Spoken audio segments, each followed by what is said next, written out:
Who impressed and who didn't against the Vikings? We talk about that next on the Unbearable Sports Podcast. I'm going to take the North and never give it back. So that's a good pick. You get the corner. I got to go bold, right? I got to go bold for this. Yeah, she's got some nice. Welcome back to the Unbearable Sports Podcast. I'm your host, Brad, and make sure to like and subscribe out there on YouTube and rate the show 5 stars everywhere that you get your podcast. We continue to raise money for Movember, and ladies and gentlemen, I did it. I shaved the sides of the beard.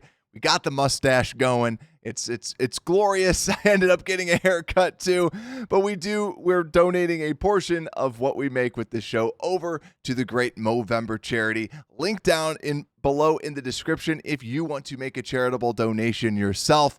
But also, we're giving away a Darnell Wright jersey. Just rate the show 5 stars out there on Apple Podcasts, and when we reach 58 5-star ratings, we will then give the jersey away live on the show. But ladies and gentlemen, we're up to 4 victories. How does this feel, right? How are we feeling, though, today, too? So those out on YouTube, let me know. Did it feel like a loss? Did it feel like a victory?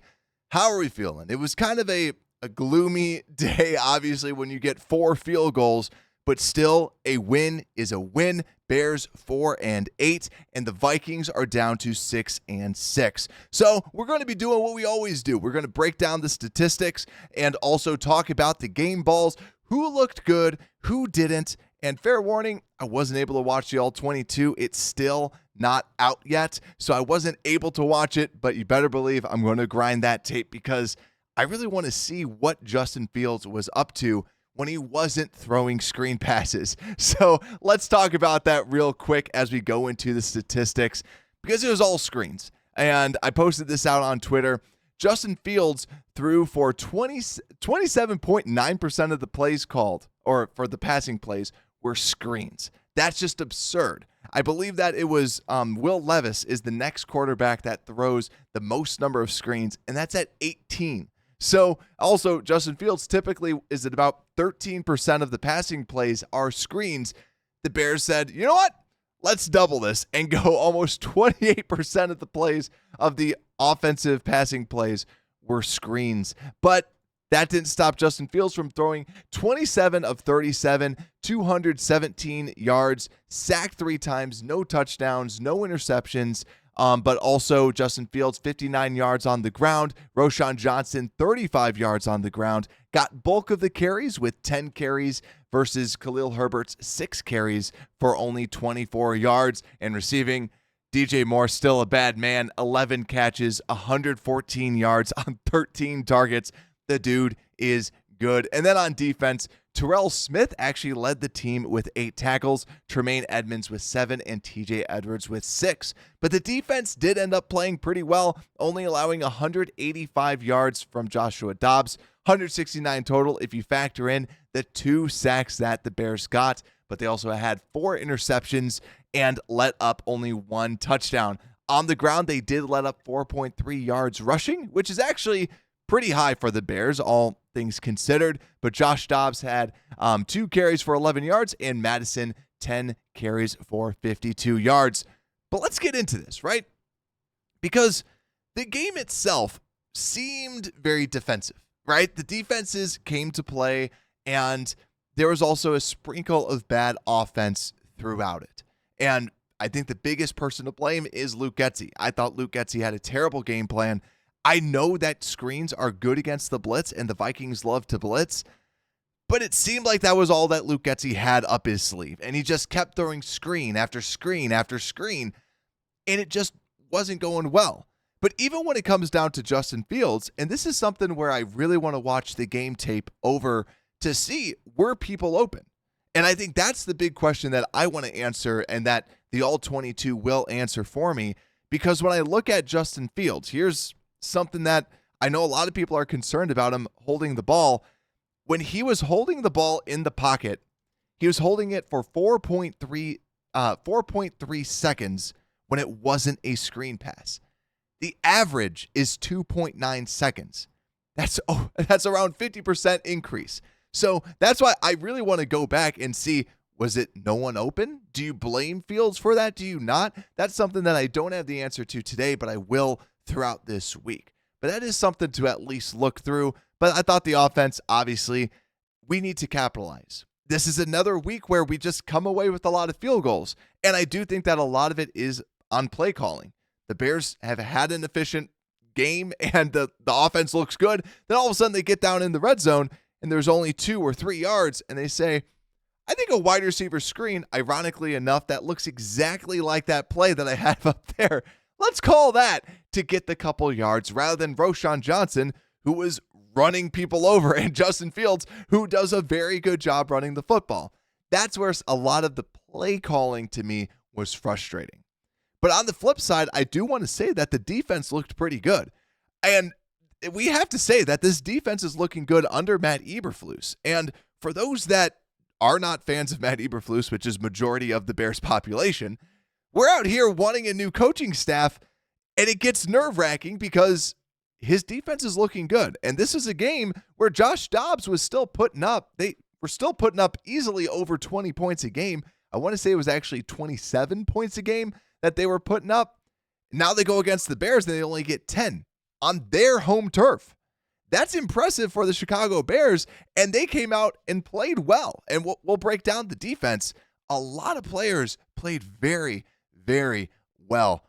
But let's kind of enough game recap. Let's actually start talking about the individual contributors. I was able to rewatch the game, just not the all 22. And game ball number 1. I've always kind of went around this player, always kind of went around this guy where I say he deserves it every week. But this week, he finally deserves a game ball. DJ Moore, every week deserves one. He's the easy layup. But I'm actually going to officially give it to him this week because the guy's just so good. And he's such a reliable target. He can always come down with the ball. He's always going to be open. And when he gets the ball too, with these dumb screens, he's able to take it a good handful of yards and actually do something with the football. DJ Moore so good. And I'm so happy that he's a Chicago Bear, easily saying he deserves the game ball. Also, too, just for those that are curious, the PFF grade, he's also the highest PFF graded receiver at 82.2. So the grade backs up his amazing performance that he had going for over 100 yards and also going over 1,000 yards receiving on the season. Just kind of shows how good of a receiver DJ Moore truly is. But let's talk about something that isn't as much of a layup. The second game ball for the offense.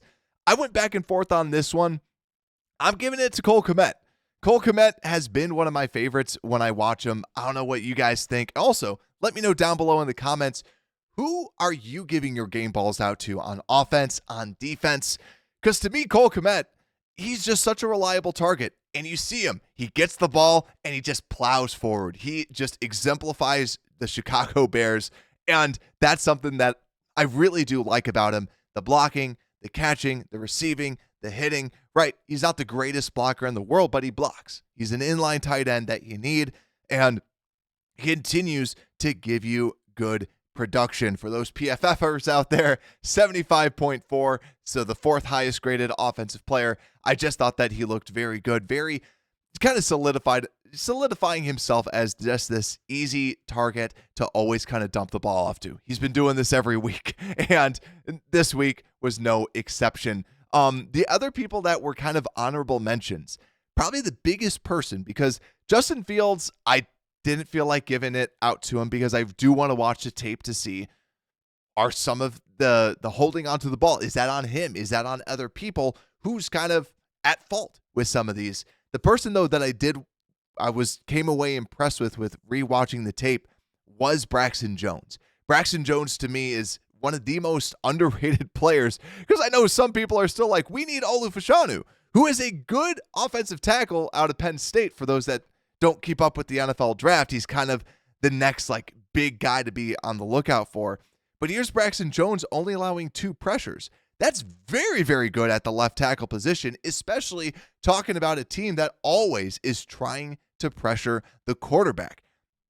I thought that Braxton Jones played very well. And yeah, do I think Braxton Jones is going to be a superstar left tackle? No. Do I think he's going to be it? Could he?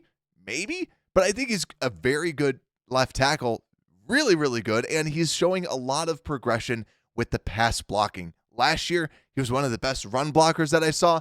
This year, he's showing out to be one of the better pass blockers as well. So he's really kind of showing some all-around game. So he's kind of getting my honorary game ball number 3 because DJ Moore is so freaking good.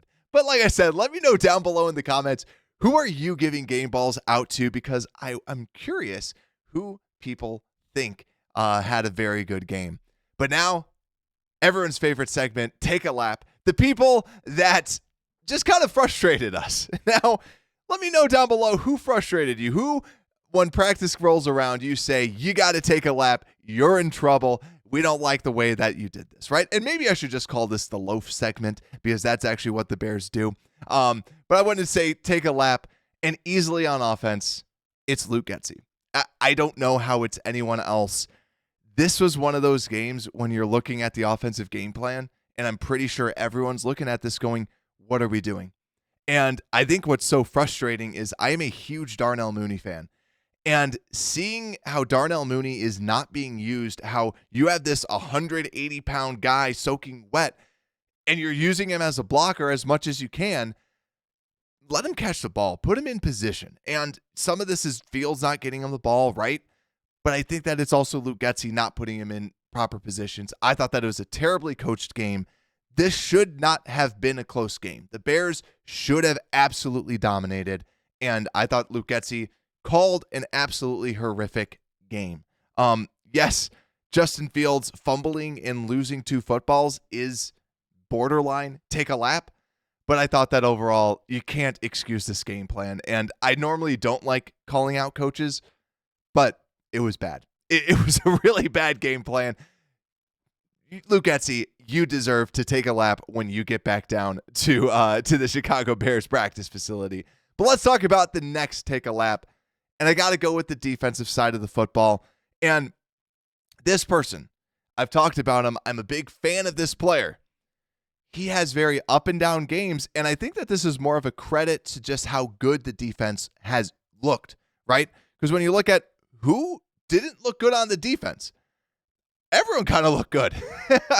And, looking at the PFF grades, if I just kind of gander at that, Kyler Gordon was actually their lowest grade. I need to see the actual all-22 to see how he was actually in coverage. They didn't like Javon Dexter, but to me, Eddie Jackson is someone that I'm going to say take a lap.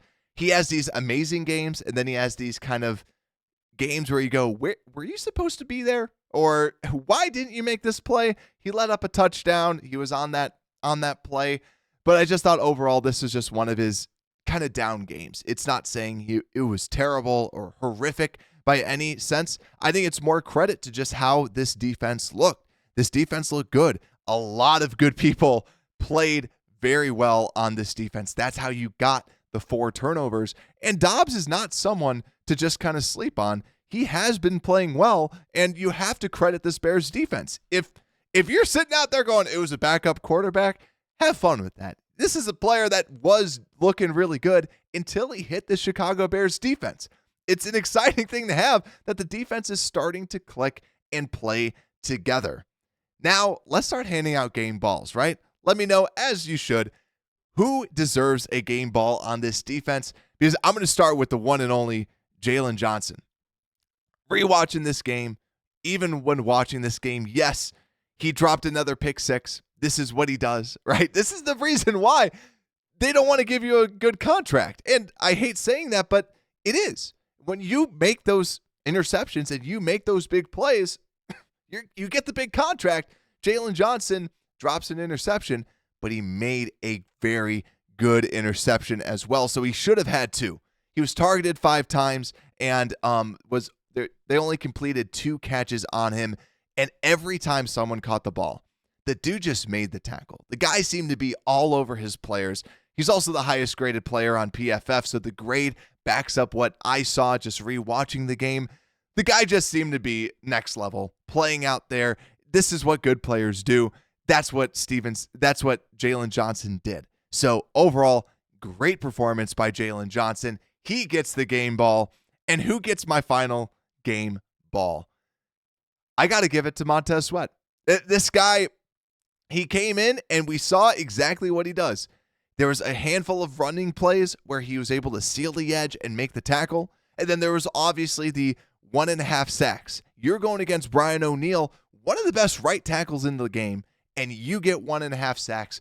Very good performance. Yes, one of them was a stunt where he's going on the outside, still was able to beat his guy. And then the second sack where he got a half sack for that was just him being a man and just dominating the people in front of him to get the sack. Montez Sweat looked very good on both phases of the game. Love to see it because I think now he's up to 9 sacks total on the season. Very, very good performance for Montez Sweat. But let's talk about just some honorable mentions because there's so many good players that were out there. TJ Edwards seemed to have a good game. He just seems to be the better linebacker. Seems to always be in the correct spot, always making big plays. Had a missed tackle, but besides that, like kind of one miss, very reliable tackle with everything else. But also I thought Brisker had a pretty good game as well. And DeMarcus Walker, yet again, kind of back-to-back games. DeMarcus Walker looking good as a player. And you love to see it.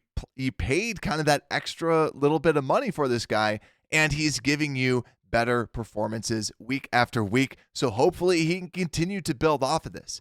This team is looking good. And I remember people saying that like some non-Chicago sports, shows, they were talking about the Bears are actually starting to click. They're starting to look better, but they just have to finish these games.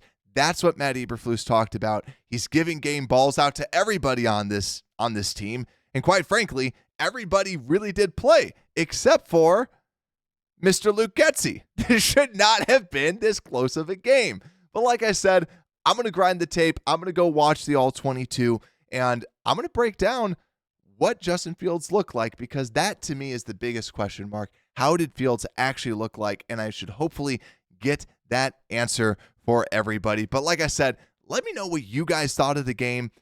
I was kind of bored while watching it, but I do love myself some defense. So when they made those big plays, it was fairly entertaining. I just hope that this offense can get humming. And also, probably the most important piece is I want Justin Fields to have a fair shot to show what he can do. Him throwing 28% screens is not going to do that for you. So to me, you got to have him throw the football. To me, show the world why he shouldn't be your quarterback if you're Luke Getsy, right? If you want your own quarterback, have him throw. Have him throw downfield. Don't have him do all this dink and dunk stuff that you do for a bad quarterback. Have him throw it. Have him show that he shouldn't be the guy. That's something that just kind of grinds my gears about this game as a whole, though, is I want to see what Justin Fields is capable of, put him in positions, and have him earn the job the next season. Like I said, let me know what you think down below in the comments. Make sure to like and subscribe out there on YouTube. And with that, Unbearable Sports Podcast, we are out.